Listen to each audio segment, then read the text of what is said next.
अधिकार कशाला म्हणतात मी सांगितलं. आधी आपण करावं मग दुसऱ्याला सांगावं. बाप पोराला म्हणतो बाळ्या बिडी पेटून आण.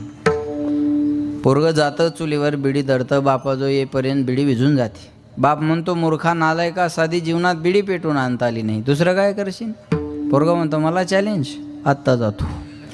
पुन्हा चुलीवर बिडी धरतं, मग विझूच देत नाही. कळलं ना तुम्हाला. हां, तिथूनच झुरके वडाय सुरुवात. पाटील बिडी अशी इमानदार जाते, ती वडल्याशिवाय पेटत नाही. मी काय ओढून नाही पाहिली, दुसऱ्याच पाहिलं बरं का.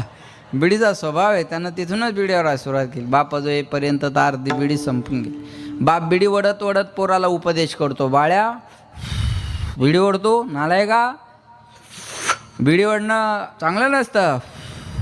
पोरगा ऐकणार हुशार असतं. ते म्हणतं बाबा तुमची बिडी मागच्या दोऱ्याला जाऊन चिकटली तरी तुम्ही फेकून द्यायला तयार नाही, आणि मला म्हणता बिडी ओढू नका. ऐकल का पोरग. बोला. बापाला असं वाटत असेल माझ्या पोरानं बिडी ओढू नये, तर बापानं अगोदर आपल्या जीवनातून बिडी ही नावाची वस्तू बाजूला केली पाहिजे आणि सिगरेट सुरू केलं पाहिजे. बरोबर आहे ना. नाही त्याने बिडी सिगारेटपासून दूर राहिलं पाहिजे. यद यद आचरती श्रेष्ठ तत्तदेवे तरो जना सयत प्रमाणम कृते लोकस्तदनुवर्तते. एत वडील जे जे करती तया नाम धर्म ठेवीती. वडील म्हणजे थोरा मोठ्यांची परंपरा.